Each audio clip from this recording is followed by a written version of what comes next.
गायत्री जप और ये जो पवित्र धारण करने का अधिकार है या नहीं। कुछ लोगों के मत में यह है कि नारी जो है गायत्री का जप नहीं कर सकती और जनेऊ धारण नहीं कर सकती, किंतु हमें प्राचीन काल के इतिहास, रामायण महाभारत आदि इतिहास को यदि हम अवलोकन करते हैं तो सिद्ध होता है कि प्राचीन काल में महिलाएं, नारियां गायत्री मंत्र का जाप किया करती थी और जनेऊ भी धारण करती थी। पहले हम ये समझते हैं कि नारी किसे कहते हैं। नारी न धन अरि, अरि अर्थात क्या है? शत्रु। शत्रु को क्या कहते हैं? अरि। तो न धन अरि नारी, जो किसी की शत्रु नहीं है। और नारी न अरि यस्यासा नारी, जिसकी कोई शत्रु नहीं है, जो किसी की शत्रु नहीं है और जिसकी कोई शत्रु नहीं है, उसे क्या कहा जाता है? नारी। और नारी को सब कुछ करने का पूर्ण अधिकार था, किंतु मध्यकाल में ऐसी स्थिति आई तो नारी को किस शब्द से संबोधित किया गया? अबला। कभी लोगों ने ये कह दिया कि अबला जीवन है तुम्हारी यही कहानी, आंचल में है दूध और आंखों में है पानी। तो अबला का अर्थ लोग क्या समझने लगे? अबला का 3 अर्थ होता है। पहला अर्थ है सामान्य अर्थ, जो कमजोर, उसको माना गया। जो सामान्य अर्थ है, अबला का अर्थ क्या है? कमजोर, शक्तिहीन को अबला कहते हैं। किंतु हमें उस अर्थ को गहराई से समझें, व्याकरण दृष्टि से उस अर्थ को समझें तो अबला का महत्व क्या है? न विद्यते बलम यस्या सा अबला, अर्थात जिसकी शक्ति की कोई तुलना न कर सके, उसे क्या कहते हैं? अबला। कृष्ण बलवाली अर्थात महाशक्तिशाली को क्या कहा जाता है? अबला। किंतु लोगों ने उसका सामान्य अर्थ क्या किया? अबला का शक्तिहीन, कमजोर। यदि जो व्याकरण पढ़ेगा वो समझेगा कि न विद्यते बलम यस्याम सा अबला, अर्थात जिसकी शक्ति की कोई तुलना न कर सके, उसे क्या कहते हैं? अबला। तो ये मध्यकाल में ऐसी स्थिति आई तो लोगों ने जो है ये कहा कि नारी जो है गायत्री मंत्र का जाप नहीं कर सकती, जनेऊ धारण नहीं कर सकती। किंतु हमें प्राचीन काल की ओर देखते हैं।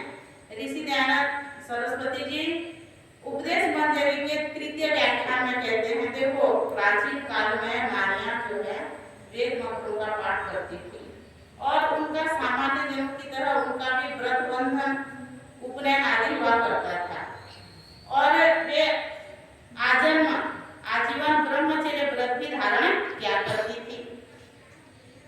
और रामायण काल में आप लोगों ने एक जो है उसमें दृश्य में देखा होगा, जब मर्यादा पुरुषोत्तम श्री रामचंद्र जी का जब राज्याभिषेक हुआ और तुरंत राज्याभिषेक के समय ही जो है उनकी द्वितीय माता कैकेयी जी ने वरदान में मांग लिया। क्या मांगा? कि 2 वरदान जो है वे महाराज दशरथ से जो है एक जो है संकल्प की तरह लिए हुए थे, हैं?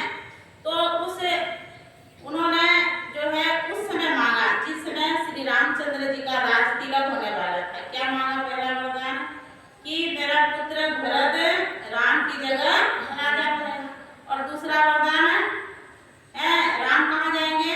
14 वर्ष के लिए अरण्य में निवास करेंगे। जब इस जो है वरदान को जब रामचंद्र जी जान लेते हैं तो वन गमन की ओर जाने के लिए सबसे पहले अपनी पहली माता, जन्मदात्री माता कैकेयी के पास जाते हैं और उनकी माता कैकेयी ने संकल्प किया था कि मुझे 1 लाख बार गायत्री मंत्र का जाप करना है। कितनी बार? 1 लाख। तो 1 लाख बार गायत्री मंत्र का जप करने के लिए वे जो है रात भर बैठी हुई थी, जाप कर रही थी और जब पहुंचते हैं तो उनकी माता को देखते हैं कि वह गायत्री मंत्र का जाप कर रही है, तो वे जो है उनके जप करते तक प्रतीक्षा करते हैं और तब पश्चात वे कहते हैं कि माता मुझे आदेश दीजिए कि पिताश्री और दूसरी माता कैकेयी का आदेश है कि मुझे वन की ओर प्रस्थान करना है। और अनेक स्थल में देखते हैं कि माता सीता भी जो है यज्ञ करती हुई मर्यादा पुरुषोत्तम श्री रामचंद्र जी के साथ पाई गई है, गायत्री मंत्र का जाप करते हुए पाई गई है। और महाभारत काल में जो है हम माता कुंती को देखते हैं, देवी द्रौपदी को देखते हैं, अनेक स्त्रियों को देखते हैं कि वे जाप क्या करती थी और यज्ञ आदि क्या करती थी। तो इससे क्या सिद्ध होता है कि नारियां जो है गायत्री मंत्र का जाप कर सकती हैं। गायत्रम त्रायते इति गायत्री, क्योंकि गायत्री मंत्र क्या है, सभी दुखों को तारने वाला होता है, इसीलिए गायत्री मंत्र का प्रत्येक व्यक्ति को जाप करने का अधिकार है, वह दुखों से बचाता है। और यज्ञोपवीत भी पहनने का सभी को अधिकार है। यज्ञोपवीतम परमं पवित्रम, यज्ञोपवीत क्या है, बल और ओज को प्रदान करने वाला है, इसीलिए जनों भी सबको धारण करना चाहिए। यदि हमें जो है वेदों के अनेक शाखाओं को अध्ययन करते हैं तो पता चलता है कि अनेक स्थानों में उल्लेख है कि जो है नारियां जो है गायत्री मंत्र का जाप कर सकती हैं और जनेऊ भी धारण कर सकते हैं।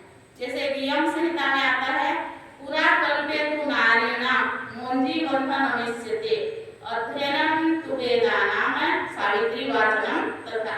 इस श्लोक में ये कहा गया कि प्राचीन काल में जो है बालिकाओं का, स्त्रियों का, नारियों का जो है व्रत बंधन होता था, वे यज्ञोपवीत धारण करते थे, उनके जो है संस्कार होते थे। और सावित्री वाचनम तथा, सावित्री किसे कहते हैं, गायत्री मंत्र को का ही दूसरा नाम क्या है, सावित्री। तो उनका जो है वे जो है जनेऊ धारण करने के साथ साथ जो है गायत्री मंत्रों से भी उन्हें अवगत कराया जाता था, उनका जाप वे करते थे। और वे अनेक वेदों के मंत्रों के रहस्य को भी जानते थे, इसलिए कहा कि इमं मंत्रं पत्नी पठेत।